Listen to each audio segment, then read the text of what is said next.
Boa noite, irmãos. Que a paz do nosso Deus e a comunhão do Espírito Santo esteja em nossos corações. Que o Senhor venha abençoar, que possamos ter o mesmo espírito de adoração ao nosso Deus. E todas as coisas secundárias, todos os pensamentos lá de fora, venham ficar lá fora, que aqui reine a paz e o Espírito Santo de Deus. Amém. Irmãos, o perigo do lado bom da nossa alma. É interessante esse título que existe um lado bom da nossa alma. Assim como existe um lado ruim, também existe um lado bom. Muitas vezes, o lado bom da nossa alma é difícil de identificar.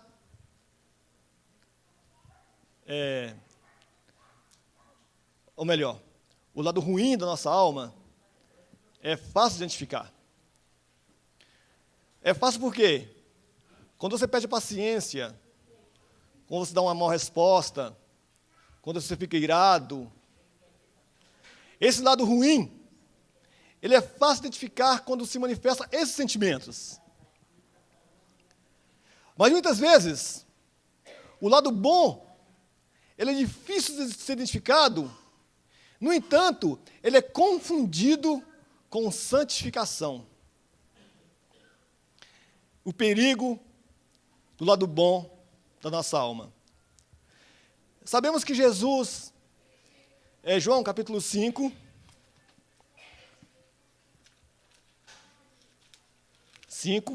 versículo 19. Eu gostaria que todos, por favor, abrissem suas Bíblias em João capítulo 5, versículo 19.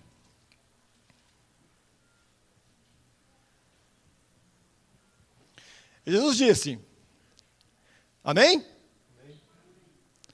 Então lhe falou Jesus, em verdade vos digo, que o Filho nada pode fazer de si mesmo, senão somente aquilo que vier fazer o Pai. Porque tudo que este fizer, o Filho também semelhante o faz. Jesus, ele é nosso maior modelo. Jesus, ele nasceu nesse mundo. Deus preparou um corpo para Jesus, para que Jesus não fizesse a sua própria vontade, mas a vontade daquele que enviou. Jesus, ele se esvaziou-se de si mesmo, versículo 30. Diz assim, eu nada posso fazer de mim mesmo. Na forma que ouço, julgo, o meu juízo é justo, porque não procuro a minha própria vontade, e sim daquele que me enviou. Então, o nosso mestre, ele sendo um dia Deus, se esvaziou-se, tornou-se servo, e com essas palavras ele disse que ele não veio fazer a sua própria vontade. Ele se esvaziou, ele tendo forma de Deus, não se usurpou querendo ser Deus, mas se humilhou até a morte de cruz. É importante destacarmos que Jesus, em nenhum momento, ele veio fazer a sua própria vontade. E devemos ter o mesmo sentimento que houve em Cristo Jesus. Nessa noite, eu lanço um desafio para vocês e para mim. O desafio que eu lanço é que nós não devemos fazer a nossa vontade. Nós não devemos viver como nós queremos viver. Mas devemos seguir o modelo, a vontade de Deus e o modelo de Cristo. Nós temos que ter o mesmo sentimento que houve em Cristo Jesus. Será que nós estamos prontos para pagar o preço? Vamos falar discorrer um pouco da história de Lúcifer. Ezequiel, capítulo 28, versículo 12 a 17. Se os irmãos quiserem ler, quiserem abrir, pode abrir. Mas eu vou falar aqui para nós ganhar tempo. Lúcifer, ele foi criado com o desígnio especial de ser um querubim ungido.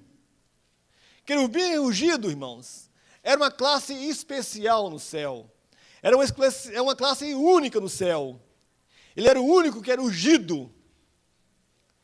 E ele, diz o Espírito de profecia, que ele regia, né? Ele regia o coro celestial. E muitos anjos estavam ao seu comando. Ele era sobremodo bonito, sua testa larga, ótima simetria.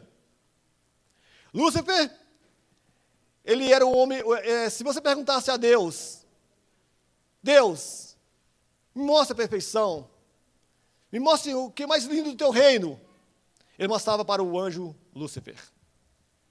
Porque Lúcifer, ele era o querubim ungido. E quando foi um dia, ele achou-se tão incapaz de servir a Deus, ao ponto de conceder a ideia de fazer um governo paralelo de Deus. Ele pensou assim, olha, o Senhor me deu a sabedoria, Deus me deu boniteza, me deu autoridade, então eu posso fazer um governo paralelo de Deus. E Lúcifer, ele queria ser semelhante ao Altíssimo. Ele usou o lado bom do que ele vivia. Mas o lado bom que ele usou foi para a sua própria perdição. Isso nos ajuda a entender o perigo de usarmos o lado bom da nossa alma. Nossa capacidade, nossa competência para servir a Deus, para fazer o que nós quisermos de perfeito, e pensamos que não precisamos da provisão de Deus. Você pensa, eu posso trabalhar, eu posso ir na igreja, eu posso ter meu carro, eu sou um rapaz estudado, faço faculdade, eu tenho um autoconhecimento, isso é bom. Mas se você não tomar cuidado, isso toma lugar de Deus na sua vida. De maneira muito sutil. Muito sutil. Depois que Lúcifer caiu, temos a história de Adão e Eva. Deus desejava que o homem multiplicasse sobre a terra e reinasse sobre a terra. Jesus, ele queria estabelecer um reino sobre essa terra. Queria que Adão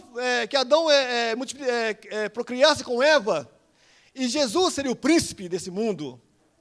Mas quando Eva ela pecou, ela fez uma amizade com o inimigo. Ela passou o reino que foi transferido para Lúcifer. E Lúcifer foi chamado o príncipe deste mundo. O príncipe deste mundo.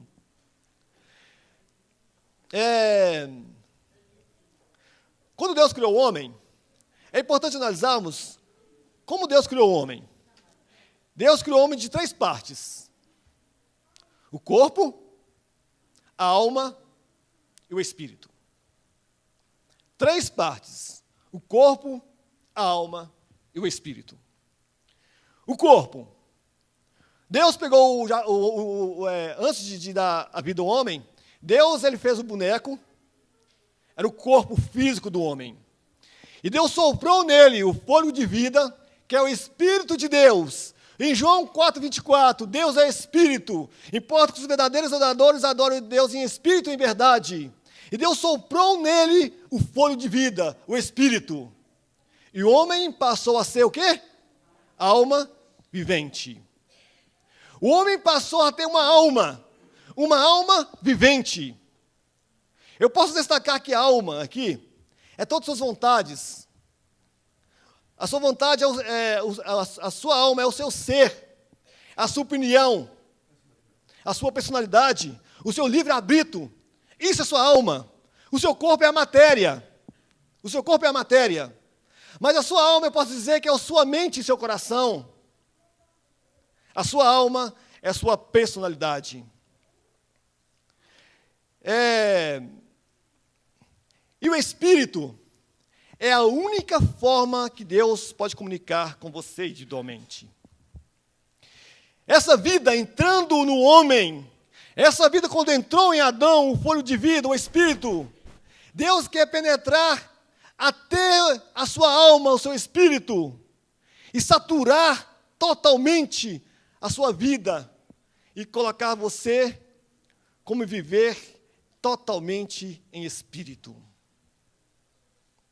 Por isso Paulo diz, né? Quem me livrará do corpo desta morte? Maldito homem que sou. Deus quer fazer em nós que possamos andar em espírito. E quando o homem quando Deus deu para o homem o jardim do Éden, ali estava Satanás, personificado como uma serpente. E Satanás usou as palavras: é assim que Deus disse? Satanás sabia exatamente o que Deus disse. Mas por que Satanás falou isso? Por que Satanás disse assim que Deus disse? O homem foi projetado para obedecer a Deus, agradar a Deus. Então Satanás usou essa artimanha e disse: é assim que Deus disse? Você não pode comer da árvore do jardim do Éden? E Eva, para se defender, para defender Deus, Eva disse: não, de toda a árvore do jardim podemos comer, mas da árvore do conhecimento do bem e do mal, essa não podemos comer e nem tocar nele. Deus disse. Eva queria ajudar Deus. Eva, ela foi na árvore do bem e do mal, talvez com a intenção de conhecer o que é o bem e o que é o mal, para agradar a Deus. O homem, ele foi feito na sua inocência. Por que Satanás disse?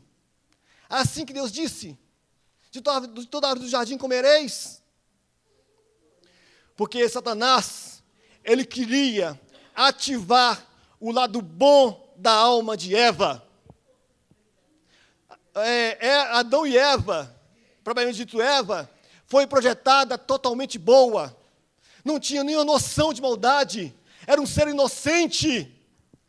Quando Eva, ela teve interesse de pegar o fruto, talvez ela teve interesse de fazer agradar a Deus.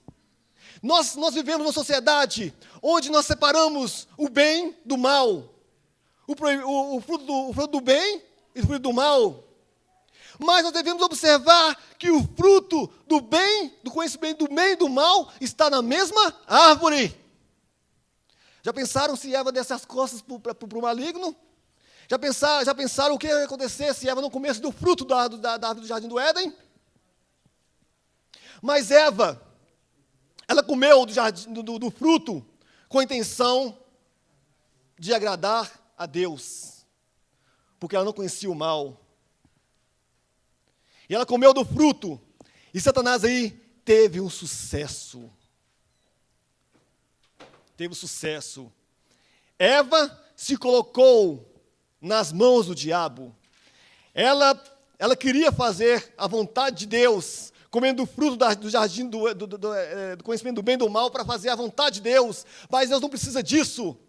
Deus não precisa de ajuda. Quando Deus fala uma coisa, meus irmãos, não precisa de ajuda. Se Deus falar é vermelho, é vermelho. Se bem que Eva gostaria de saber discernir o bem e o mal, para poder fazer o bem, para agradar a Deus. O homem tem desejo de conhecimento. Hoje existe a filosofia.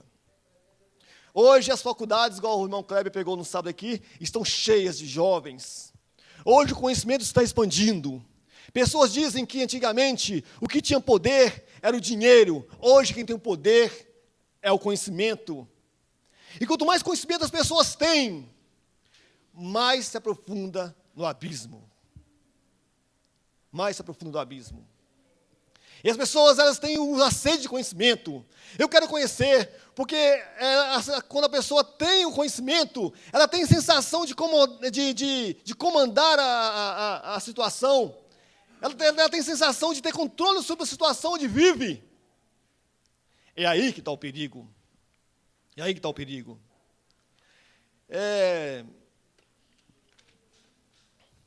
Toda vez que nós queremos usar o nosso lado bom da alma, nós estamos negando a Cristo.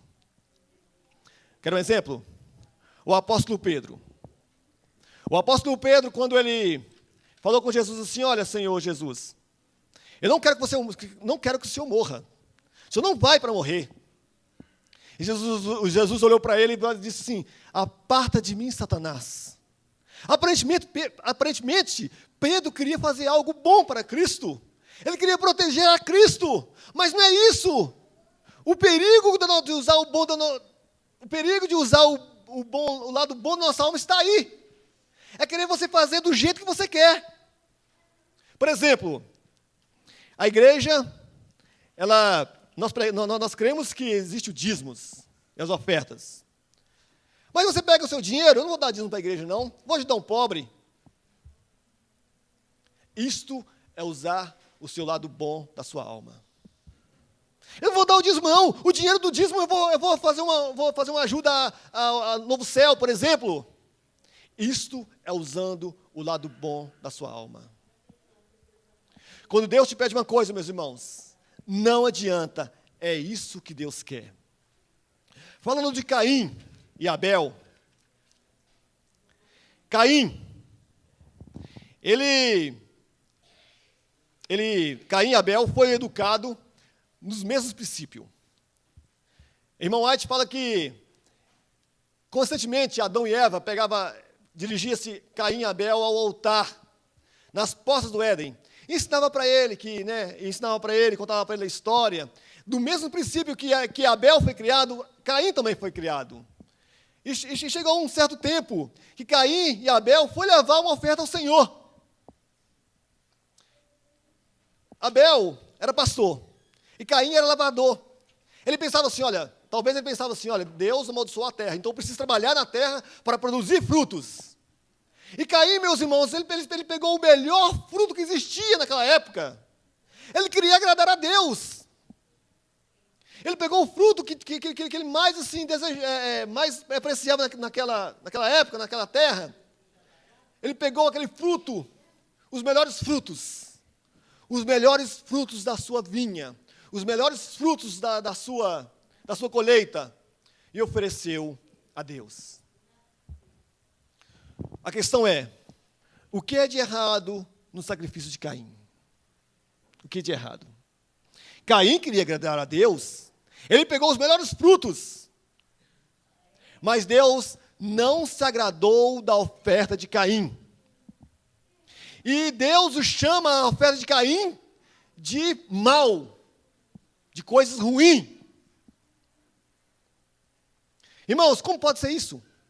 Uma oferta tão cara, uma oferta tão de coração que Caim queria dar a Deus, e Deus o rejeitou. É assim que funciona. Quando você quer dar uma oferta para Deus, mas uma oferta que não seja de coração que Deus pediu, é a oferta de Caim, meus irmãos. É fogo estranho. Não adianta você fazer do jeito que você quer fazer, mas você tem que fazer de acordo com o que Deus pede. Se você quer fazer de acordo com o que você quer, você está fazendo a coisa errada. E você vai para o inferno junto com as suas obras.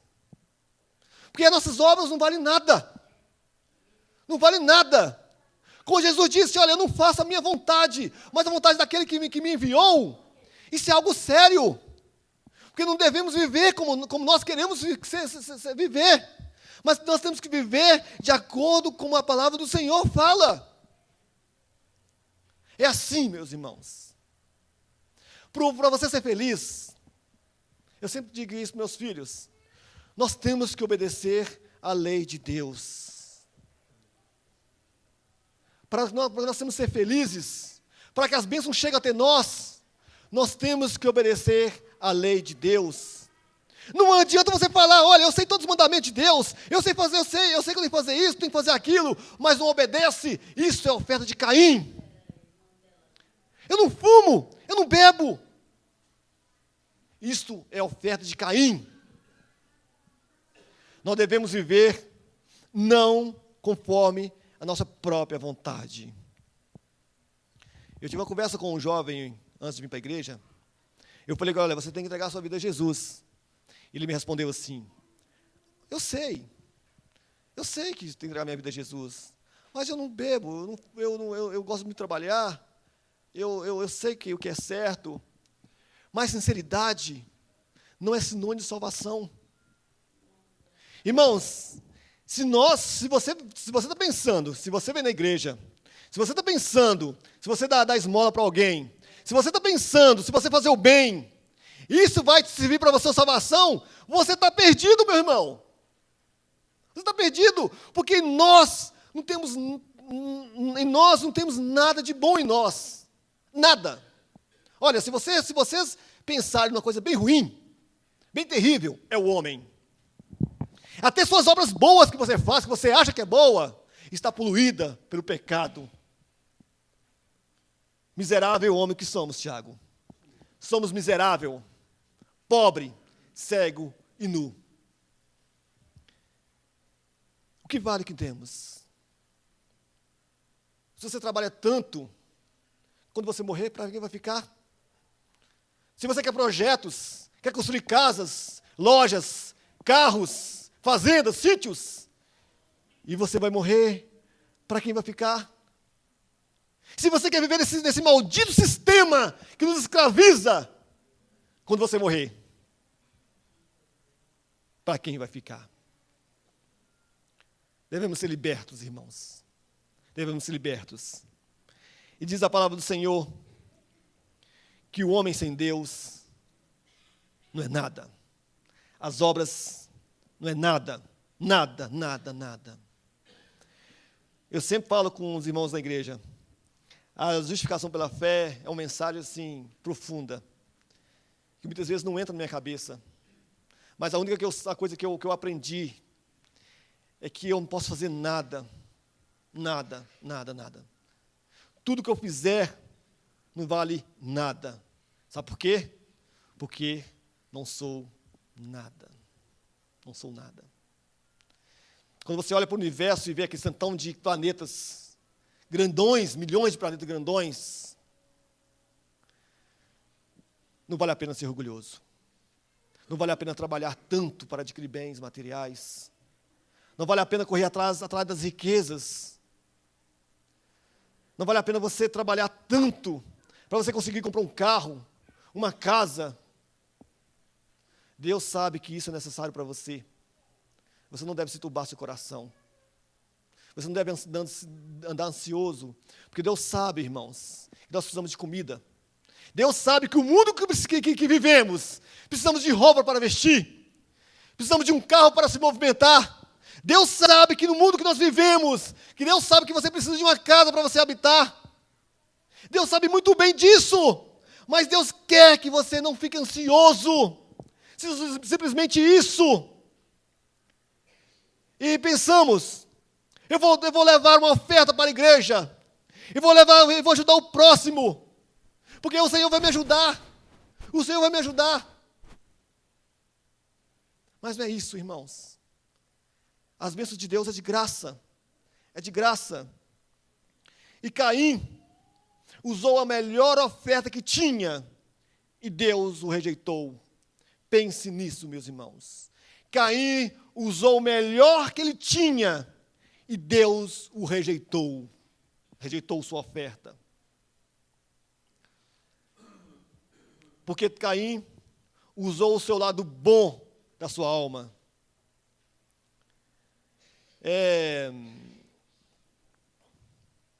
Quando o homem ele alcança, olha, abre seus corações e suas mentes, que eu vou dizer uma coisa aqui agora.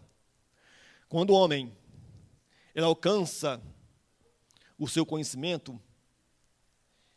um conhecimento assim maior, existe um pouco de orgulho dentro dele. Existe um pouco de orgulho. Quando você fala bem, quando você canta bem, quando você fala uma coisa bela, que a igreja toda se fica assim, nossa, aquele irmão sabe demais. Existe um pouco de louvor dentro de você e dentro de nós. Porque nós gostamos de ser elogiados. Nós gostamos de ser bajulados. Sabe por quê? Porque constantemente nós estamos alimentando o nosso lado bom da nossa alma. Quando nós trabalhamos bem, nossa, você trabalhou muito bem. Existe um pouco de louvor do seu coração. E não pode haver nenhum átomo de exaltação em nossos corações. Não pode haver nenhum átomo de exaltação na nossa mente. Por isso que nós devemos seguir as mesmas pesadas que Cristo seguiu. Deus, irmãos, Ele tem grandes coisas para nos revelar, mas não estamos preparados ainda. Deus, Ele tem grandes coisas para nos mostrar, e muitas vezes nós estamos tampando nossos olhos com o nosso emprego, com nossos planos, com o nosso salário. Deus está mais ansioso de nos tirar dessa terra, muito mais ansioso do que nós queremos ir para o céu. Porque Ele sabe que do sistema que vivemos. Lembre-se, o bem e o mal estão na mesma árvore. Para Eva obedecer a Deus, ela não precisava de comer do fruto da árvore da vida. Para você obedecer a Deus, você não precisa comer do fruto da árvore da vida do conhecimento do bem e do mal lá fora. Você não precisa, assim, ser universitário. Você não precisa ser uma pessoa de alto escalão. Eu fico impressionado como Jesus trabalhou aqui na terra, irmãos. Fico impressionado que quando Ele nasceu na manjedoura, o mundo todo estava em movimento. Ele estava ali na manjedoura. Ninguém sabia que Ele tinha nascido ali. Só os que tinham conhecimento da palavra do Senhor sabiam que Ele ia nascer naquele exato momento. Os escribas, os fariseus, os judeus daquela época, eram homens que tinham capacidade de discernir onde Jesus ia nascer. E quando Jesus veio, e eles não reconheceram, irmãos, como pode isso acontecer? A igreja naquele momento estava fazendo suas reuniões, os sacrifícios estavam sendo acontecidos em todos os dias, diariamente. O sumo sacerdote estava fazendo trabalho na igreja. No entanto, o Filho de Deus nasceu, e eles não reconheceram o Filho de Deus. Como pode? Parece sem anexo, não parece, Tiago? A igreja estava reunida, estava adorando a Deus, e seu filho nasceu, e ninguém percebeu. Sabe por quê? Porque eles estavam alimentando o seu lado bom da sua alma. Eles estavam adorando a Deus no templo, em seu lado bom da alma deles. Eles estavam estudando a profecia de Isaías, era o lado bom da alma deles. Até Herodes queria saber quando e onde Jesus ia nascer. E Jesus e Deus revelou para 3 pessoas, 3 magos. Não tinha nada a ver com a religião judaica. Não tinha nada a ver com os escribas, com os fariseus. Não tinha nada a ver, meus irmãos. A religião dos magos não tinha nada a ver. Os magos estudavam os astros. E Deus revelou para eles. Isso me traz temor, irmãos. Me traz temor. Você sabe por quê? Porque Deus pode revelar coisas para lá, para fora, e não pode revelar para nós aqui, meus irmãos. Porque muitas vezes nós estamos alimentando o lado bom da nossa alma. Sendo que nós devemos seguir a Cristo, as pegadas de Cristo. Quando eu falo pegadas de Cristo, é eu dizer assim: é bom você estar perto do homem, onde faz curas. É bom você estar perto do homem, onde multiplica pães. É bom você estar perto do homem, onde faz milagres. É bom você estar perto de um homem que transforma água em vinho. Isso é ótimo. É bom você estar perto do homem, onde atrai popularidade. É bom. Mas é bom você estar perto do homem que sofre. Um homem que não vive a sua vida. É bom você estar perto do homem onde é crucificado numa cruz, madeireiro. Onde ele chora, soa gotas de sangue. Onde a alma dele estava conturbada, quase morreu ali naquele Getsemane. E os discípulos falaram assim: Senhor, e ele falou assim, Jesus falou assim: nenhum momento vocês podem vigiar comigo. É bom estar perto de um homem assim? Será que nós estamos prontos de pagar o preço, irmãos? De sacrificar a nossa alma? Estamos prontos de ser glorificado, igual a Cristo foi glorificado. Mas antes de Cristo ser glorificado, Ele percorreu a via dolorosa. a via dolorosa. É aí que está a questão. A via dolorosa que faz manifestar o seu ego. A via dolorosa que faz manifestar o homem que você é. A via dolorosa que faz manifestar o lado bom e rude, terrível da sua alma. Porque o que temos de nós não somos nada. Não temos nada de bom. Nada, irmãos, nada de bom. Nada de bom. Será que estamos prontos para andar na via dolorosa? As pessoas cuspirem no seu rosto? As pessoas acusarem de você de uma coisa que você não fez? Será que estamos prontos? Olhe no trânsito como você é no trânsito. Quando alguém te fecha, qual é a sua reação? Quando alguém te faz raiva, qual é a sua reação? Se você morrer naquele momento, irmãos, só Deus tem misericórdia de você, da sua alma. É exatamente isso que Jesus quer. Romanos capítulo 7, versículo...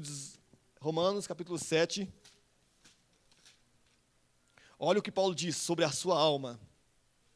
Romanos 7, 18 e 19.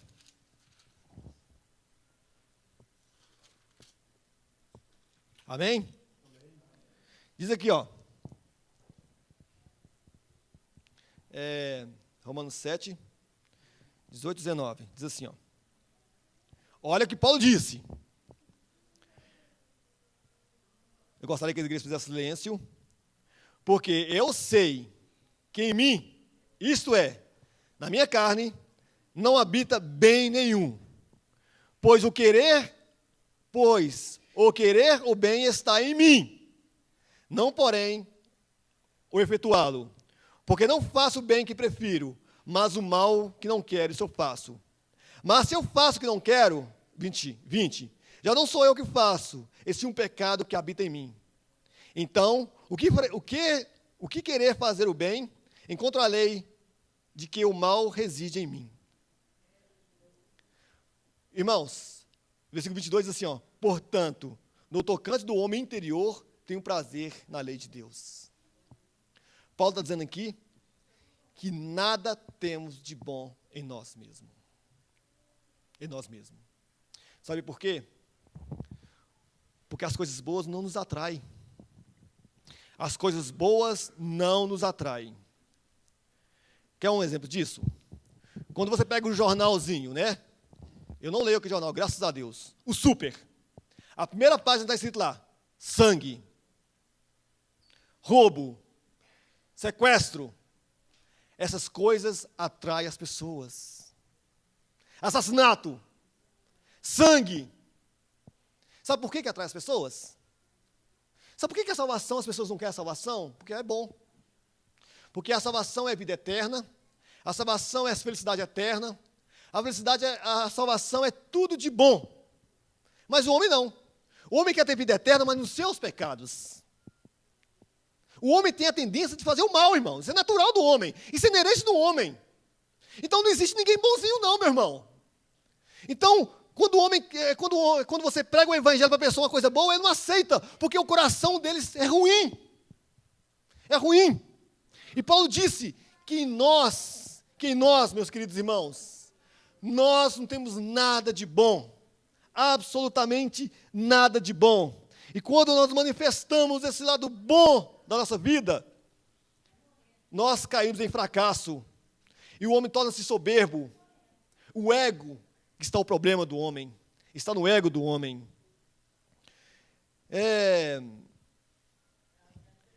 Eu só gostaria de ler Mateus capítulo 19. Mateus 19, 16. Mateus 19, 16. Eu gostaria que, por favor, que a igreja toda abrisse suas Bíblias. 19, 16.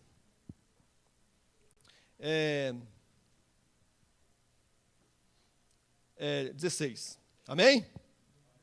Vou ler a historinha aqui, ó. E eis que alguém aproximou-se de Jesus e perguntou: Mestre, que farei eu de bom para alcançar a vida eterna? Respondeu Jesus: por que me pergunta acerca do que é bom? Em outra tradução diz assim: por que me chamas bom? Sabe por quê? Porque Jesus não vivia a sua vida. Ele vivia a vida que Deus ordenava para ele. Bom, olha, ele disse, bom só existe um. Se queres, porém, entrar na vida eterna, guarda os mandamentos. Aquele jovem, ele guardou os mandamentos de Deus toda a sua vida, meus irmãos. Toda a sua vida. Olha, se existia uma pessoa que guardava os mandamentos naquele momento, era aquele jovem. Eu posso falar com os irmãos com toda certeza que ninguém ali naquele momento ali não guardava os mandamentos com aquele jovem. Porque aquele jovem teve coragem de falar com Cristo, com Jesus, que ele guardava os mandamentos. Aquele jovem fez tudo certo na vida dele inteira, irmãos. Ele guardava o sábado, ele não comia carne, ele vinha nas igrejas todos os dias, ele dava os seus dízimos, ele usava a roupa, os trajes modestos, ele ajudava o próximo, ele dava esmola, ele fazia de tudo que você pensa, tudo que nós conseguimos pensar para um bom jovem. Ele teve coragem de fazer isso com Cristo. No entanto, tudo isso Cristo reprovou e disse: olha, então tudo que você tem, então você vende aos pobres.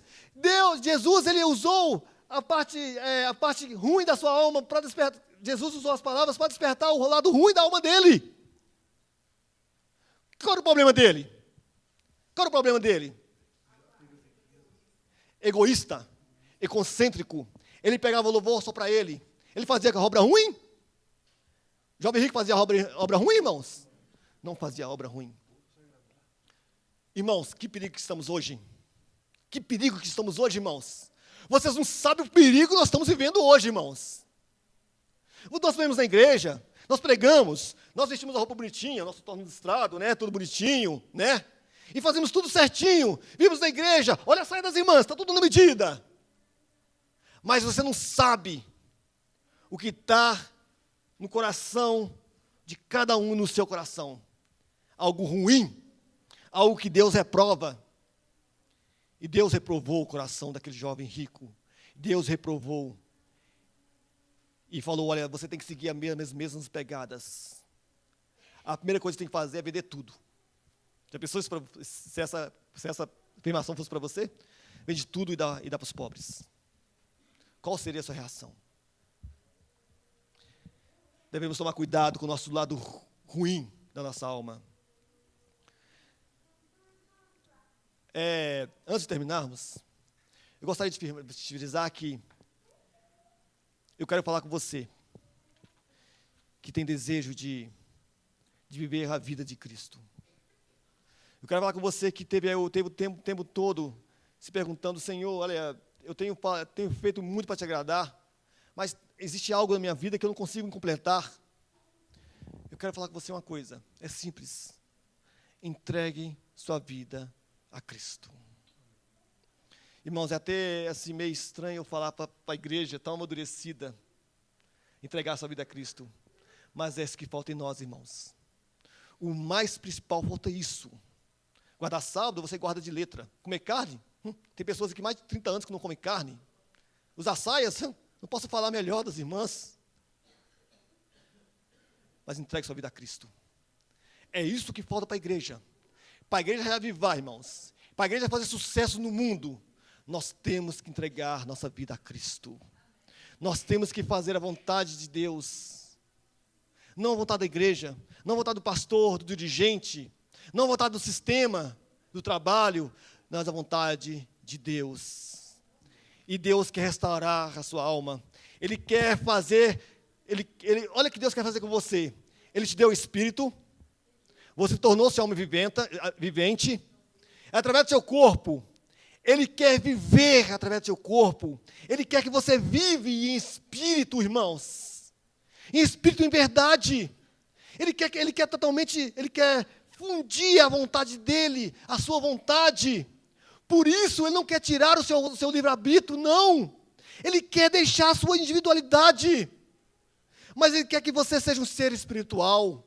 Ele quer que você fale palavras espirituais. Ele quer que as pessoas cheguem perto de você e você conversa com eles sobre espiritualmente. Ele quer que os irmãos cheguem perto de você e no sábado você fala coisas espirituais, coisas celestiais, coisas que animam os irmãos. É isso que o mundo está precisando. O mundo não está precisando desse Jesus que eles estão pregando aí, de prosperidade. O mundo não está precisando de dinheiro. O mundo não está precisando de emprego, mas o mundo está precisando de Cristo. De Cristo. E como nós possamos dar uma coisa que nós não temos. A igreja está fracassada por isso, meu irmão. Porque muitas vezes não temos Cristo. Muitas vezes nós jejuamos, nós oramos e achamos que estamos fazendo o máximo. E você pensa, estou santificado, mas não é isso que Deus quer não, meus irmãos. Deus quer a coisa mais além disso aí. Talvez você estuda a Bíblia, você estuda o Espírito de Profecia, você estuda a lição de escola sabatina, e você acha que é suficiente, mas não é o suficiente. Não é suficiente. É suficiente, sabe o que é? É você dobrar o joelhinho bonitinho que você tem no chão e ficar horas conversando com Cristo. É você renegar a si mesmo e fazer um jejum profundo diante de Deus. O suficiente é você experimentar o sobrenatural de Deus. Porque olha só, Deus em todos os momentos, olha só meus irmãos, Deus em todos os momentos, Ele levou o homem natural a experimentar o sobrenatural. Nós podemos ver isso em Isaías, em Jeremias, em Daniel, em Ellen White. E hoje, Tiago, cadê o sobrenatural de Deus? Não se fala mais em sonhos, não se fala mais em visões. Porque nós estamos enterrados no sistema, irmãos. Nós temos que conhecer a Cristo. E diga uma coisa em nome de Cristo. Para você experimentar essa nova vida, nós temos que entregar nossa vida a Cristo.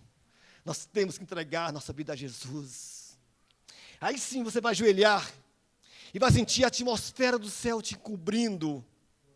Você pode ficar meia hora, 1 hora, 40 minutos, 3 horas ajoelhado no seu quarto sem falar uma só palavra, sentindo somente a presença de Deus, aquela atmosfera santa sobre você.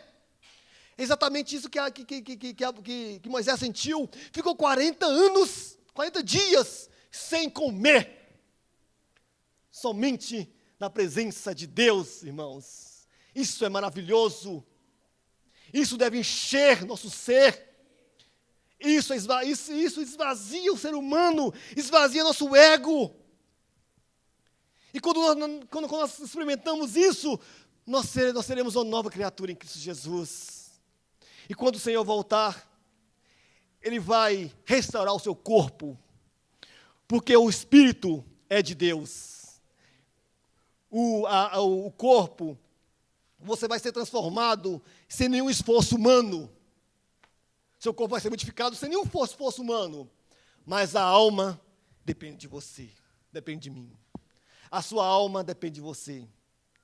Aquele que quiser vir após mim, toma a sua cruz e segue-me, Jesus disse. Aquele que quer vir após mim, toma a sua cruz e siga-me. E tem uma notícia muito melhor para você. Se você não consegue levar a sua cruz, lance-a sobre Cristo, que Ele leva para você. Que o jugo de Cristo é leve, é suave, não é pesado. Se a sua cruz está pesada hoje, lance sobre Cristo. Ele viveu para te dar vida. Cristo morreu para te dar vida eterna. As suas dores, as suas doenças, as suas preocupações, tudo foi sobre Ele, meus irmãos. É tão fácil. É só você confiar em se entregar a Cristo, que o Senhor venha nos dar essa capacidade. Amém, Senhor. Amém.